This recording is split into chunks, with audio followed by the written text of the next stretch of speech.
ओम शराय नमः। ओम शांताय नमः। ओम मंदाय नमः। ओम छायापुत्राय नमः। ओम नीलवर्णाय नमः।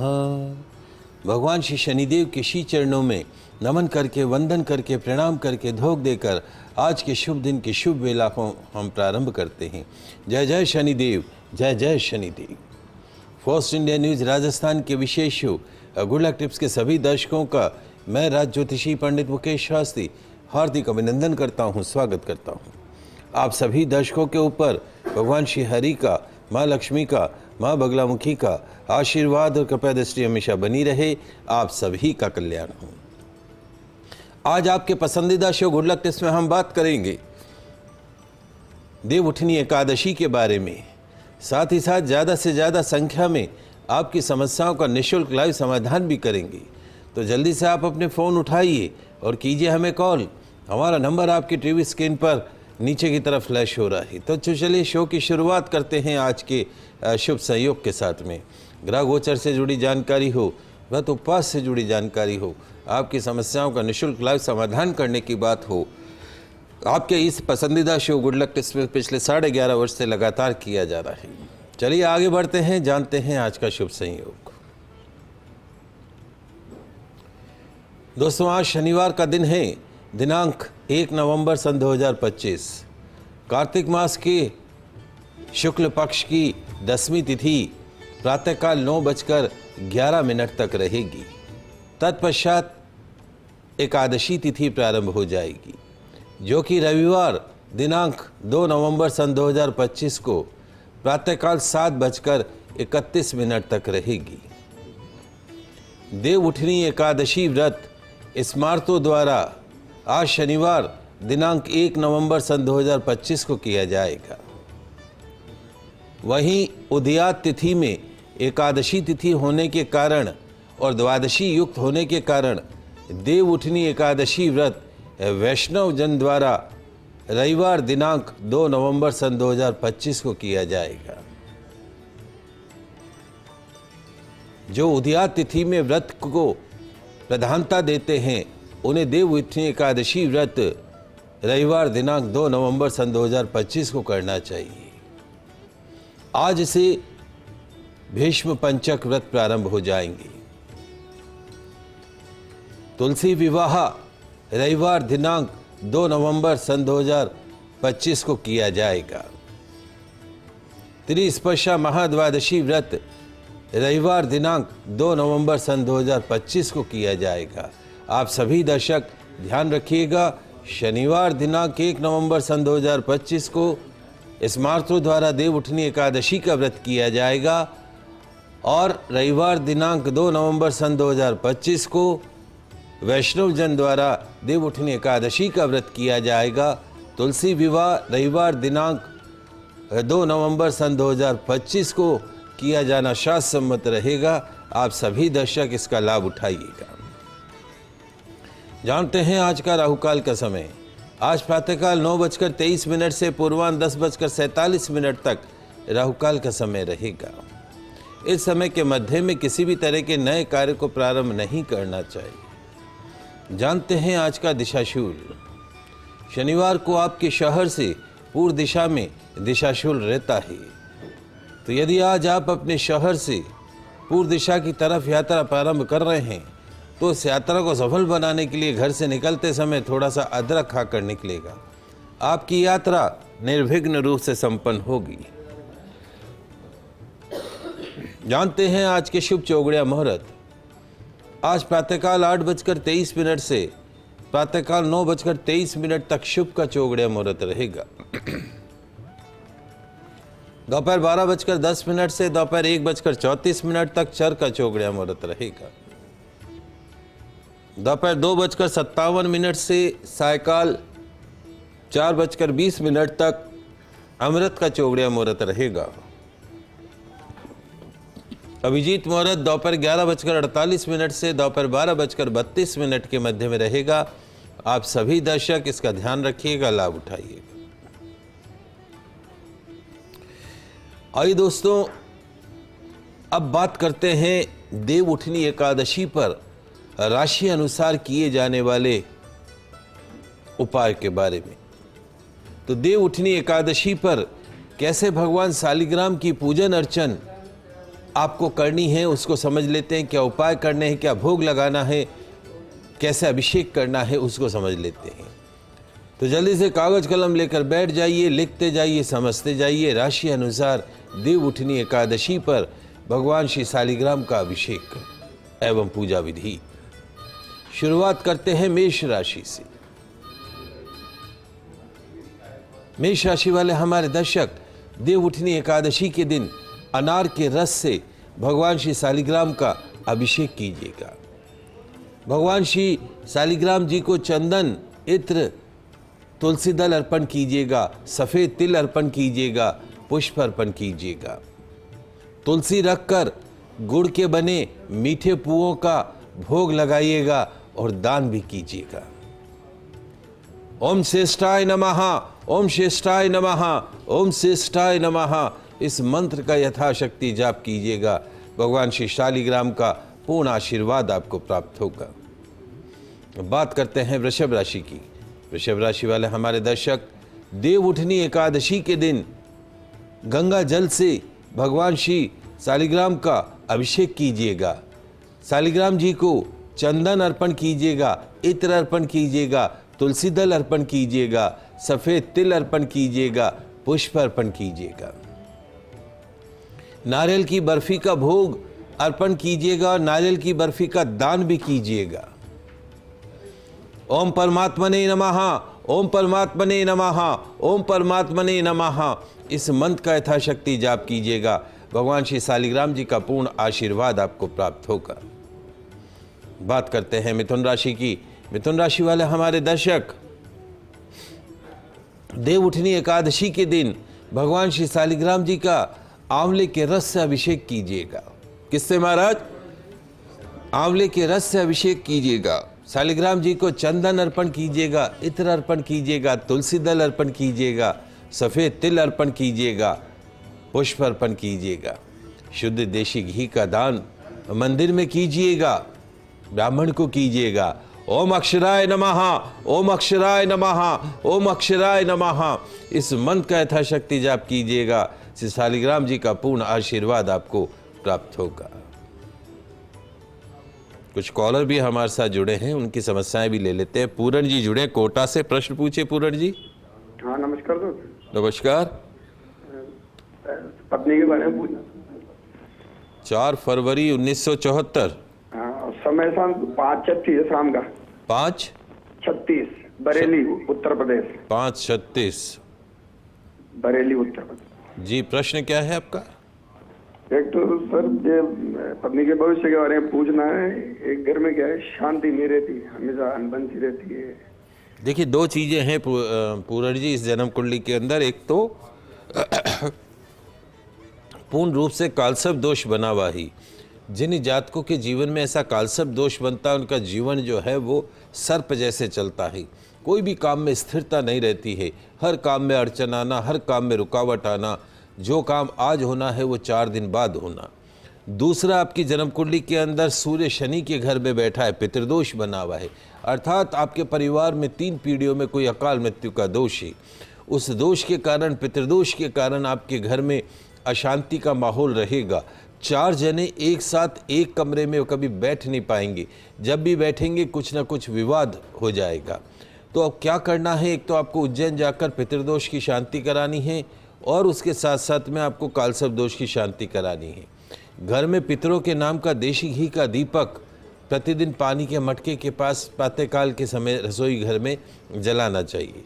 अन्न में वृद्धि, धन में वृद्धि, सुख शांति में वृद्धि की कामना की के साथ में हर रविवार को गौमूत्र और गंगाजल मिलाकर पूरे घर में छिड़काव करने का है, आम के पत्ते या अशोक के पेड़ के पत्ते से। आपकी जन्म कुंडली में द्वादश भाव में केतु चंद्र शनि की युति बनी हुई है। जुआ, सट्टा, लॉटरी, शेयर मार्केट, पैसों का लेन देन इत्यादि इन सभी कामों से आपको बचना होगा। किसी की जमानत नहीं लेनी है, किसी की गारंटी नहीं लेनी है, इस बात का भी आपको ध्यान रखना होगा। वर्तमान में बुध की महादशा और गुरु का अंतर है। आप अपना स्वयं का काम कर सकते हैं, fancy item, cosmetic item, ladies item, undergarments का, इस तरह का काम आप कर सकते हैं। और बाकी जन्म कुंडली में कोई दिक्कत नहीं है। आप ये कालसर्प दोष की शांति कराइए और उसके साथ साथ में पितृदोष की शांति कराइए। प्रतिदिन सूर्य भगवान को जल का अर्घ प्रदान करें, निश्चित तौर पे आपको लाभ प्राप्त होगा। अनीता जी जुड़ी हैं बाड़मेर से, प्रश्न पूछो अनीता जी। सर मेरे को है ना मेरे भाई के बारे में पूछना है कि मेरे भाई का विवाह कब होगा। 3 अगस्त 1987 सुबह 4 बजे। 97। हाँ, 3 अगस्त 1997 हाँ, सुबह 4 बजे। और मिनट याद नहीं है मेरे को। हाँ, वो कितने मिनट पे, वो मिनट नहीं याद है। कोई बात नहीं। देखो, जहाँ तक आपके भाई की जन्म कुंडली का सवाल है, इस जन्म कुंडली में एक सूर्य चंद्रमा की युति बनी हुई है। सूर्य चंद्रमा जब साथ होते हैं तो अमावस योग बन जाता है। आपके भाई का जन्म जो है वो या तो अमावस तिथि पर हुआ है या अमावस तिथि के जस्ट आसपास की तिथि पे हुआ है, तो अमावस की छाया पड़ गई है। जिन जातकों की जन्म कुंडली में ऐसा अमावस का योग होता है, उनका वैवाहिक जीवन बड़ा दुखमय हो जाता है। तो आपके शहर में कोई योग्य आचार्य हो तो अमावस तिथि पर अमावस्या की शांति कराइएगा, यदि आप चाहते हैं कि इसका वैवाहिक जीवन सुखमय रहे। वैसे भी इसके विवाह के घर का स्वामी गुरु नीच राशि का है, इसकी कुंडली में द्विविवाह के योग हैं। जब इसका संबंध तय हो जाए, शादी की तारीख निकल जाए, उससे 5-6 दिन पहले इसका अर्क विवाह करवाना है। वर्तमान में केतु की महादशा चल रही है। केतु की महादशा में भी गुरु का अंतर था, वो खत्म हो चुका है। केतु में शनि आया है। अब इसके विवाह का योग अगले वर्ष बनता है। अक्टूबर 2026 से पहले अगले 1 वर्ष में इसका विवाह का योग बनेगा। लेकिन आप अमावस शांति कराइएगा और एक सफ़ेद पुखराज, पीला पुखराज नहीं, सफ़ेद पुखराज इंडेक्स फिंगर के अंदर धारण करके रखें। गुरुवार को पीला पहनना नहीं है और पीला खाना भी नहीं है, इस बात का आपको ध्यान रखना है। एक और कॉलर हमारे साथ जुड़े हैं, वर्षा पुणे से जुड़ी हुई हैं। 1 जून सन 2000। प्रश्न पूछो बेटा। अच्छा, आपका संपर्क कट गया है। 1 जून 2000 सुबह 1:35। देखिए वर्षा जी, जहाँ तक बच्चे की जन्म कुंडली का सवाल है, इस बच्चे की जन्म कुंडली में वर्तमान में मंगल की महादशा चल रही है और मंगल की महादशा में भी केतु का अंतर चल रहा है। 30 दिसंबर 2025 तक ये केतु चलेगा। उसके पश्चात मंगल की महादशा, शुक्र का अंतर शुरू होगा। इसके जीवन का अच्छा समय, चूँकि इसकी जन्म कुंडली में कालसर्प दोष बना हुआ है, उज्जैन जाकर उज्जैन या आपके पास में ही नासिक पड़ेगा, सर्प दोष की शांति कराइए। शनि इसकी जन्म कुंडली में नीच राशि का है। गलत संगत से बचाना है, किसी भी तरह की गलत संगत, नशे से, गलत यारी दोस्ती से बचाने का है इसको। इसके नाम से आप शनिवार को सुंदरकांड का पाठ किया करो। ये व्रत नहीं करे तो आप शनिवार का इसके नाम से व्रत किया करो। शनिवार को जो है वो शनि मंदिर में तेल चढ़ाया करो। इस बच्चे को काले नीले रंग के कपड़ों से दूर रखो। बहुत सारे परिवर्तन दिखाई देंगे अगले वर्ष से। आपको दिसंबर के बाद से 2 महीने बाद से इसमें परिवर्तन होते हुए दिखाई देंगे। और घर में पितरों के नाम का देशी घी का दीपक जलाएं और जो है वो गंगा जल गौमूत्र मिलाकर घर के अंदर छिड़काव करें हर शनिवार को। और विशेष तौर पे ये बच्चा जिस कमरे में सोता है उस कमरे के अंदर इसके गद्दे के नीचे एक छोटा चाकू या नेल कटर और कुछ 8-10 गेहूं के दाने खुले ही लकड़ी के पलंग के ऊपर रख दीजिएगा, ऊपर गद्दा बिछा दीजिएगा। 1 महीना ये करके देखिएगा, आपको काफ़ी लाभ प्राप्त होगा। और बाकी सब चीज़ें बेटा ठीक है, चिंता नहीं करें। अभी आने वाले समय में बहुत सारी चीज़ें आपको सुधरती हुई दिखाई देंगी। चलिए आगे बढ़ते हैं, बात करते हैं कर्क राशि की। कर्क राशि वाले हमारे दर्शक, देवउठनी एकादशी के दिन भगवान श्री शालिग्राम जी का अभिषेक मीठी लस्सी से कीजिएगा। शालिग्राम जी को चंदन अर्पण कीजिएगा, इत्र अर्पण कीजिएगा, तुलसीदल अर्पण कीजिएगा, सफेद तिल एवं सफेद पुष्प अर्पण कीजिएगा। चावल का दान कुष्ठाश्रम में कीजिएगा। ओम विश्वरूपाय नमः, ओम विश्वरूपाय नमः, ओम विश्वरूपाय नमः, ओम विश्व रूपाय नमः। इस मंत्र का यथाशक्ति जाप कीजिएगा, भगवान श्री शालिग्राम जी का पूर्ण आशीर्वाद आपको प्राप्त होगा। बात करते हैं सिंह राशि की। सिंह राशि वाले हमारे दर्शक, देव उठनी एकादशी के दिन गुलाब जल से भगवान श्री शालिग्राम जी का, लड्डू गोपाल का, भगवान महादेव का अभिषेक कीजिएगा। शालिग्राम जी को चंदन, इत्र, तुलसी दल अर्पण कीजिएगा, सफेद तिल अर्पण कीजिएगा, पुष्प अर्पण कीजिएगा। केसर की रबड़ी का भोग भी लगाइएगा और केसर की रबड़ी का दान भी कीजिएगा। ओम कृष्णाय नमः, ओम कृष्णाय नमः, ओम कृष्णाय नमः। इस मंत्र का यथाशक्ति जाप कीजिएगा, निश्चित तौर पे भगवान श्री शालिग्राम का पूर्ण आशीर्वाद आपको प्राप्त होगा। बात करते हैं कन्या राशि की। कन्या राशि वाले हमारे दर्शक, देव उठनी एकादशी के दिन गन्ने के रस से भगवान श्री शालिग्राम जी का अभिषेक कीजिएगा। श्री शालिग्राम जी को चंदन अर्पण कीजिएगा, इत्र अर्पण कीजिएगा, तुलसी दल अर्पण कीजिएगा, सफेद तिल अर्पण कीजिएगा, पुष्प अर्पण कीजिएगा। लौकी की मिठाई का भोग भी लगाइएगा और लौकी की मिठाई का दान भी कीजिएगा। ओम माधवाय नमः, ओम माधवाय नमः, ओम माधवाय नमः। इस मंत्र का यथाशक्ति जाप कीजिएगा, निश्चित तौर पे भगवान श्री शालिग्राम जी का पूर्ण आशीर्वाद आपको प्राप्त होगा। बात कर रहे हैं देव उठनी एकादशी पर राशि अनुसार किए जाने वाले उपायों के बारे में, साथ ही आपकी समस्याओं का निःशुल्क इलाज समाधान भी कर रहे हैं। 6 राशियों की बात करिए, अगली 3 राशियों की बात करते हैं। तुला राशि। तुला राशि वाले हमारे दर्शक, देव उठनी एकादशी के दिन ठंडाई से एवं केवड़े के जल से भगवान श्री शालिग्राम जी का अभिषेक कीजिएगा।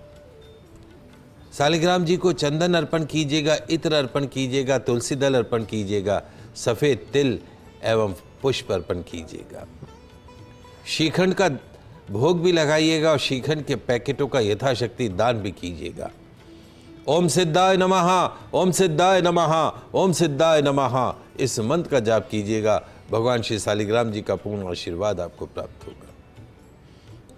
बात करते हैं वृश्चिक राशि की। वृश्चिक राशि वाले हमारे दर्शक, देव उठनी एकादशी के दिन सुगंधित इत्र एवं पंचामृत से भगवान श्री शालिग्राम जी का अभिषेक कीजिएगा। शालिग्राम जी को चंदन अर्पण कीजिएगा, इत्र अर्पण कीजिएगा, तुलसी दल अर्पण कीजिएगा, सफेद तिल अर्पण कीजिएगा, पुष्प अर्पण कीजिएगा।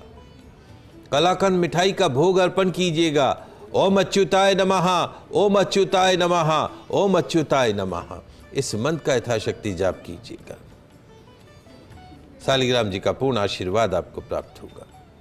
बात करते हैं धनुराशि की। धनुराशि वाले हमारे दर्शक, देव उठनी एकादशी के दिन लौकी के रस से भगवान श्री शालिग्राम जी का अभिषेक कीजिएगा। शालिग्राम जी को चंदन, इत्र, तुलसी दल अर्पण कीजिएगा, सफेद तिल अर्पण कीजिएगा, पुष्प अर्पण कीजिएगा। केसर की बर्फी का भोग भी लगाइएगा और केसर की बर्फी का दान भी कीजिएगा।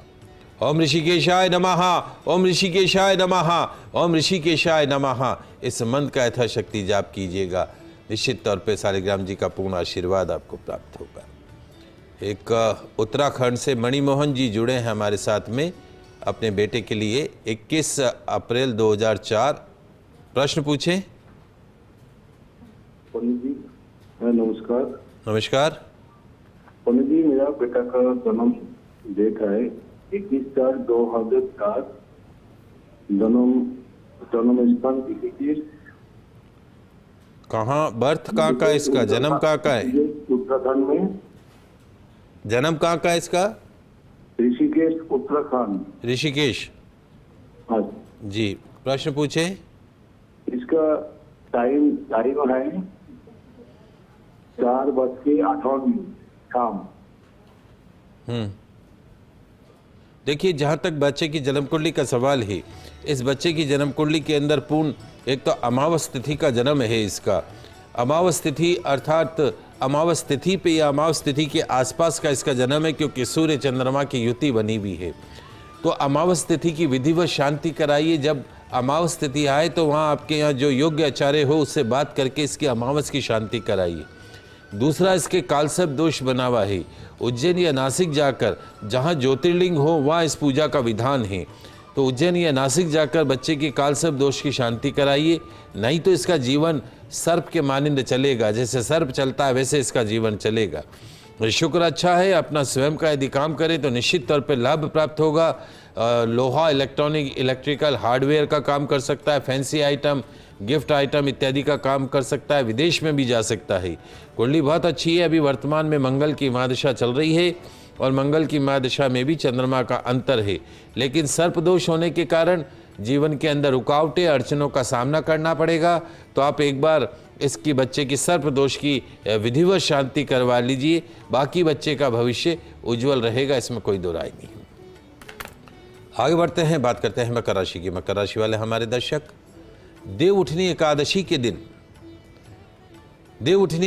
के दिन पंचामृत से भगवान श्री शालिग्राम जी का अभिषेक कीजिएगा। शालिग्राम जी को चंदन इत्र अर्पण कीजिएगा, तुलसी दल अर्पण कीजिएगा, सफ़ेद तिल अर्पण कीजिएगा, पुष्प अर्पण कीजिएगा, काले गुलाब जामुन का भोग अर्पण कीजिएगा और दान भी कीजिएगा काले गुलाब जामुन। ओम धात्रे नमः, ओम धात्रे नमः, ओम धात्रे नमः, इस मंत्र का यथाशक्ति जाप कीजिएगा। शालिग्राम जी का पूर्ण आशीर्वाद आपको प्राप्त होगा। बात करते हैं कुंभ राशि की। कुंभ राशि वाले हमारे दर्शक, देवउठनी एकादशी के दिन छाछ से भगवान श्री शालिग्राम जी का अभिषेक कीजिएगा।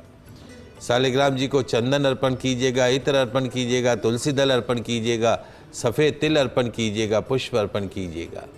साबूदाने की खिचड़ी का भोग लगाइएगा और साबूदाने की खिचड़ी का दान भी कीजिएगा। ओम केशवाय नमः, ओम केशवाय नमः, ओम केशवाय नमः, इस मंत्र का यथाशक्ति जाप कीजिएगा। शालिग्राम जी का पूर्ण आशीर्वाद प्राप्त होगा। अंतिम राशि मीन राशि। मीन राशि वाले हमारे दर्शक, देवउठनी एकादशी के दिन दही की लस्सी से भगवान श्री शालिग्राम जी का अभिषेक कीजिएगा। शालिग्राम जी को चंदन, इत्र, तुलसी दल, सफ़ेद तिल, पुष्प अर्पण कीजिएगा। केसर मावा बाटी का भोग लगाइएगा और दान कीजिएगा। ओम पुरुषोत्तमाय नमः, ओम पुरुषोत्तमाय नमः, ओम पुरुषोत्तमाय नमः, इस मंत्र का यथाशक्ति जाप कीजिएगा। निश्चित तौर पर भगवान श्री शालिग्राम जी का पूर्ण आशीर्वाद आपको प्राप्त होगा। आइए दोस्तों, आगे बात करते हैं देवउठनी एकादशी की सरल पूजन विधि के बारे में। भगवान विष्णु साल के 4 माह शेषनाग की शैया पर सोने के लिए शयन करने के लिए क्षीर सागर में शयन करते हैं। कार्तिक शुक्ल एकादशी पर उठ जाते हैं, इसीलिए देव उत्थान, देवउठनी एकादशी, देव प्रबोधनी एकादशी कहा जाता है। देवउठनी एकादशी के दिन तुलसी विवाह की भी परंपरा है। हिंदू धर्म में सभी शुभ कार्य, विवाह, संस्कार आदि देवउठनी एकादशी के दिन से ही शुरू हो जाते हैं।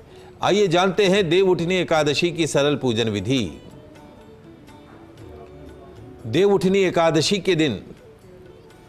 एकादशी के दिन पूजा स्थल को साफ करके सायकाल में चूना और गेरू से रंगोली बनाइए।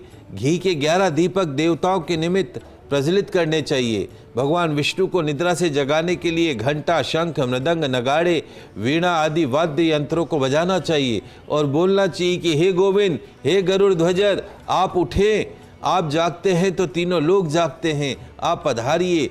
घर के देवालय में पीले केसरिया वस्त्र पहनकर भगवान श्री हरि विष्णु की प्रतिमा को गंगा जल से, कच्चे दूध से, पंचामृत से, गुलाब जल से, केवड़ा जल से स्नान करवाइए, अभिषेक कीजिए। केसर, चंदन, सुगंधित पुष्प, तुलसी की माला, पीताम्बरी, वस्त्र, कलेवा, फल अर्पण कीजिए। भगवान विष्णु को केसरिया भात, खीर या दूध से बने पकवान का भोग लगाइए। तुलसी का पौधा एक पाटे के ऊपर आंगन के अंदर पूजा में बिल्कुल बीच में, जो आपका पूजा स्थान है वहाँ पे बीच में रख दीजिए। तुलसी के गमले के ऊपर गन्ने का मंडप बनाइए। माता तुलसी पर सुहाग की चीज़ें जैसे लाल चुनरी, बिंदी, बिछिया आदि अर्पण कीजिए। हल्दी, मेहंदी अर्पण कीजिए। विष्णु स्वरूप शालिग्राम जी को पास में रखें और उन पर तिल चढ़ाइए, सफ़ेद तिल। माँ तुलसी और शालिग्राम जी पर दूध से भीगी हल्दी लगाइए। गन्ने के मंडप पर हल्दी का लेप करें, उसका भी पूजन अर्चन करें। तुलसी विवाह विधि के अनुसार वर अर्थात शालिग्राम जी का पूजन, कन्या अर्थात तुलसी का कन्यादान, हवन एवं अग्नि के फेरे इत्यादि शुभ कार्य करें। ब्राह्मण को भोजन कराइए। भगवान विष्णु जी के मंदिर में दीप दान करें तो उसका पुण्य 100 कल्पों तक भी नष्ट नहीं होता है। जो तुलसी मंजरी सहित श्री हरि का पूजन करता है संसार के आवागमन से मुक्त हो जाता है। संपूर्ण रात्रि ओम नमो भगवते वासुदेवाय मंत्र का जाप करे। द्वादशी के दिन पूजन के पश्चात ब्राह्मण को भोजन दान देकर विदा करने के पश्चात भोजन ग्रहण करना चाहिए। आज के लाइव एपिसोड में बस इतना ही। कल नई जानकारी के साथ फिर मिलेंगे, तब तक के लिए मुझे दीजिए इजाज़त। खुश रहिए, अपना ख्याल रखिए। जय श्री कृष्णा, जय माता की, जय श्री हरि। देखते रहिए आपका पसंदीदा news channel first India news channel Rajasthan.